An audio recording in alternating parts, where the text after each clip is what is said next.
Hey guys and welcome back to this in this video. So let's jump into our code. तो यहाँ पे अभी हमें क्या करना है, यहाँ पे हमारा UI तो कंप्लीट हो चुका है. अब हमें यहाँ पे एक हेल्पर फाइल बनानी है. हेल्पर मतलब क्या कि जो हमारे डेटा को सेव करके रखे. As we know that we have a backend. तो हमारे पास जो बैकएंड है उसके अंदर हमें चेंजेस करने के लिए या फिर उस डेटा को हमारे रिएक्ट के अंदर सेव करने के लिए हमें एक फ़ाइल की ज़रूरत पड़ेगी जिसको आप नाम दे सकते हो हेल्पर डॉट JS, और you can say that important dot JS. Okay, इसके अंदर बेसिकली क्या होने वाला है, इसके अंदर बेसिकली कुछ फंक्शंस होने वाले हैं और इन फंक्शंस के अंदर हम अपने डेटा को स्टोर करेंगे. मतलब जैसे कि अगर कोई यूज़र लॉगिन होता है तो उसका जो टोकन है उसको हम एक्सेस कर पाएंगे एज अ यूज़र के तौर पे, और उसको हम यहाँ पे रिएक्ट के अंदर दिखाएंगे कि यूज़र अवेलेबल है या नहीं. ठीक है, इसके अलावा उसको सेव करना, उसको उसके सेशन को मैनेज करना, ये सारी चीज़ों के लिए हम फंक्शंस बिल्ड करते हैं. तो यहाँ पे हम सबसे पहले क्या कर लेते हैं, सबसे पहला जो हमारा फंक्शन आएगा वो है एक्शन. ये मतलब सबसे पहले हम एक्सेस करेंगे यूज़र की information. Okay, access user info from session storage.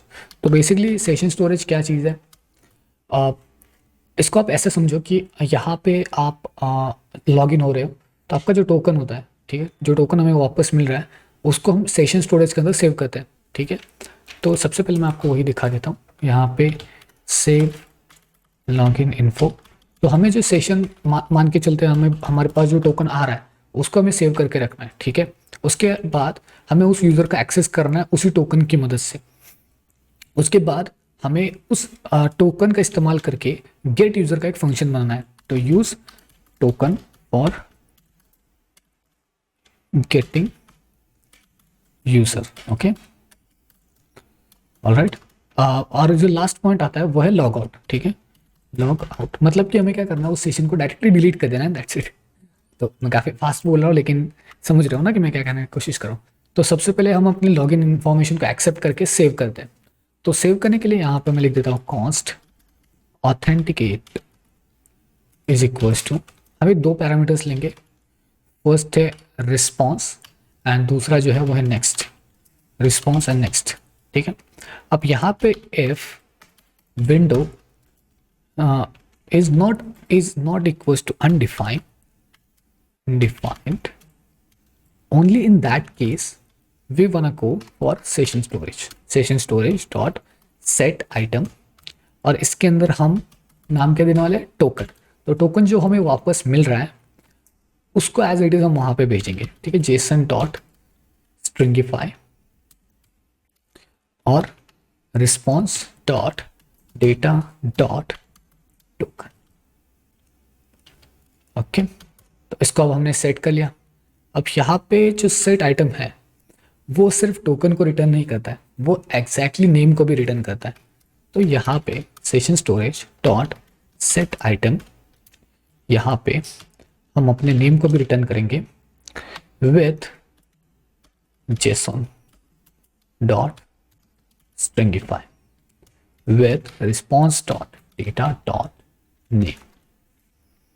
Okay, तो ये दो आइटम्स हमने सेट कर लिए. अगर इन केस यहाँ पे अनडिफाइन आता है, ठीक है, अनडिफाइन आता है तो यहाँ पे हम बस नेक्स्ट को जो है रन करेंगे.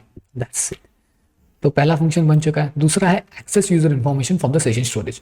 तो जो इन्फॉर्मेशन हमने स्टोर करके रखी थी उसको बस हमें एक्सेस करना है. इससे पहले मैं बता देता हूँ आपको, सेशन स्टोरेज जो कंसेप्ट होती है वो जावास्क्रिप्ट का डॉम मैनिपुलेशन के अंदर कंसेप्ट होती है, जहाँ पे हम एक डेटा को स्टोर कर सकते हैं अपने वेब ऐप के अंदर या फिर आपकी वेब स्टोरेज के अंदर. ठीक है, तो क्रोम का एक स्टोरेज होता है. अगर मैं आपको यहाँ पे इंस्पेक्ट के अंदर दिखाऊँ, ये थोड़ा लंबा हो जाएगा अगर मैं बता दूँ आपको. तो यही कहीं पे जो है मेमोरी, इसके अंदर आप जो है, आई थिंक मैं भूल गया बट हाँ, यही कहीं पे आप जो है, हाँ, तो यहाँ पे आप स्टोर करके रख सकते हो अपनी इन्फॉर्मेशंस को. तो बहुत सारी चीज़ें इसके अंदर प्रेजेंट होती है, तो एक बार आप चेकआउट कर लेना.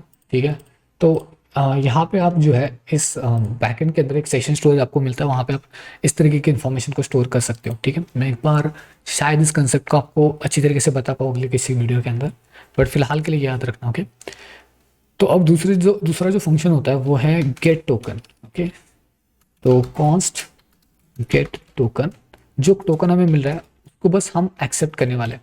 तो इसके लिए हम कोई भी पैरामीटर्स नहीं लेंगे, जस्ट जो टोकन है उसको हम रिटर्न करने वाले।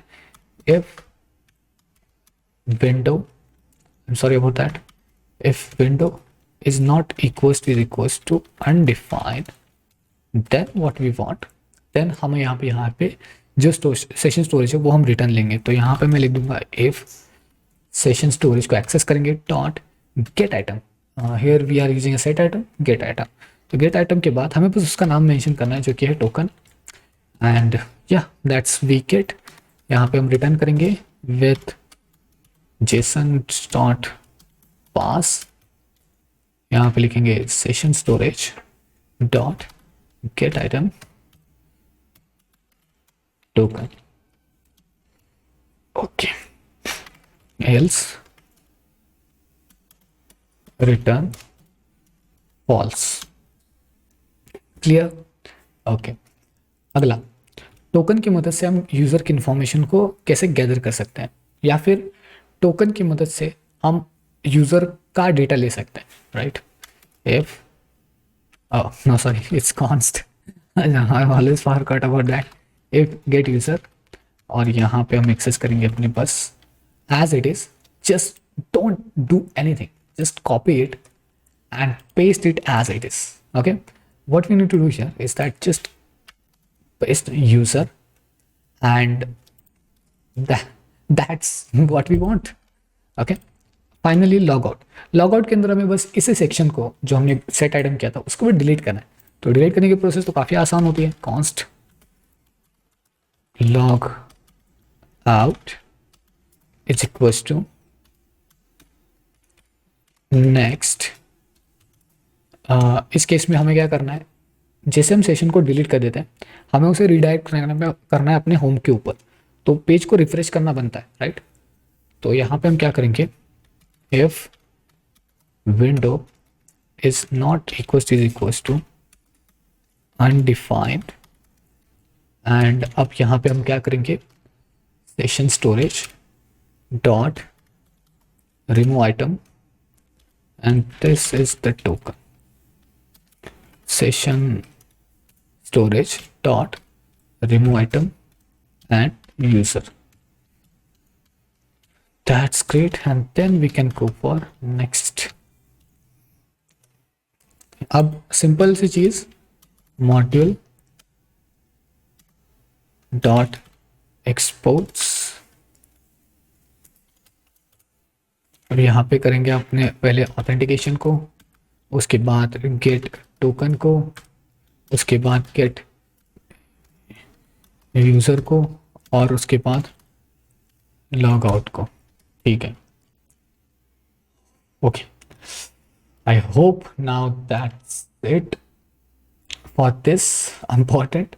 अब इसका इस्तेमाल करके हम राउट्स के अंदर आएंगे, ठीक है? राउट्स के अंदर हम चीज़ें मेंटेन करेंगे। फॉर एग्जांपल के लिए जो हमारा जो अपडेट है उसके अंदर स्लाइटली चेंज है, जैसे कि अपडेट हमें तभी दिखाना है जब हम एक्चुअल में यूज़र एडमिन है तभी दिखाना है, राइट? तो इस केस में हम क्या कर सकते हैं यहाँ पे कि क्रिएट अभी हमें तभी दिखाना है, तो इसके उसमें हम यूज़ करेंगे अपने कंडीशंस को। ठीक है, कंडीशन यूज़ करना बहुत ही आसान है। गेट यूज़र, यहाँ पे वेट अ सेकेंड, मैंने हेल्पर डॉट जेएस फाइल को ओपन नहीं किया शायद, इम्पोर्टेंट डॉट जेएस फाइल को। ओके, तो यहाँ पे get user, if it is then update slash हमें लिखना है स्लग, क्योंकि देखो by the end of this we मतलब हम जो अपडेट करने वाले वो अपडेट स्लग की मदद से ही करने वाले हैं, राइट? तो यहाँ पे स्लैश कर देता हूँ मैं, यहाँ पे लिख देता हूँ पोस्ट। आई थिंक पोस्ट की भी कोई ज़रूरत नहीं, हम डायरेक्टली यहाँ पे अपडेट कर सकते हैं if I am not wrong. और अगर इस केस में कुछ नहीं है तो यहाँ पे बस हमें दूसरा एक राउट जनरेट करना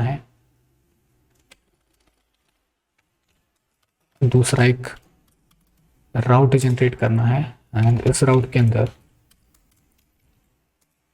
पाथ देना है slash update slash slug with हमें देना पड़ेगा render, sorry it's an element right, it's element and यहाँ पे लिख देते हैं ऐप। ओके, तो बेसिकली अगर यूज़र नहीं होगा तो हम उसे रिडायरेक्ट करना चाहेंगे हमारे ऐप के ऊपर, राइट। तो कुछ इस तरीके से हमने हम यहाँ पे कर दिया। Okay, wait a second. Alright, अब यहाँ पे देखो क्रिएट का भी सेम वही चीज़ हमें करनी है। क्रिएट हमें तभी एक्सेस करना चाहिए जब एक्चुअल में हम जो है गेट यूज़र हो तो यहाँ पे मैं कंट्रोल V कर देता हूँ। Whether we going for the this, we are going for the create and we are going for the create page. Okay, and यहाँ पे डिलीट। ओके, ऑलराइट, या दैट्स वी वांट। एक और चीज़ यहाँ पे कर लेते हैं, यहाँ पे .env की फाइल एक जनरेट कर लेते हैं। आई थिंक यहाँ पे नहीं, स्मार्ट पोस्ट UI के अंदर ही हमें इस फाइल को जनरेट करना पड़ेगा .env। इसके अंदर हम ये चीज़ मेंशन करेंगे कि यहाँ पे हम जो सर्वर बैकएंड के लिए इस्तेमाल कर रहे हैं उसका एक कंप्लीट पाथ, तो मैं आपको दिखा देता हूँ एक बार। तो कुछ इस तरीके से हमारा जो बैकएंड है वो इस लोकल होस्ट के ऊपर रन हो रहा है, राइट। तो उस लोकल होस्ट से ही हम यूज़र वगैरह जो कुछ भी है वो एक्सेप्ट करने वाले हैं, तो इसलिए हम यहाँ पे ये चीज़ एक्सेस कर रहे हैं। ओके, तो हमने 4 फंक्शंस बनाए, ठीक है, टोकन को एक्सेप्ट करने के लिए, सेव करने के लिए, यूज़र की इन्फॉर्मेशन निकालने के लिए और लॉग आउट करने के लिए, ठीक है। उसके बाद हमने गेट यूज़र के इन्फॉर्मेशन की मदद से 2 राउट्स ऐसे सेट कर दिए जहाँ पे हम जो है यूज़र को जो है ये दिखा सके कि वो यहाँ पे चीज़ मतलब अपडेट एंड क्रिएट तभी कर सकता है जब उसके पास अथॉरिटी हो। ओके, तो आई गेस जितना भी पॉइंट होना चाहिए तो वो कवर हो चुका है। मिलते हैं अगले वीडियो में, तब तक के लिए good bye, good to see in the next one. अगले वीडियो में हम बाकी के जितने भी कंपोनेंट्स या फिर पेजेस के अंदर हमने सेटिंग करना रह चुका है उन सभी को सेटअप करेंगे, ठीक है। मिलते हैं नेक्स्ट वीडियो में, तब तक के लिए गुड बाय।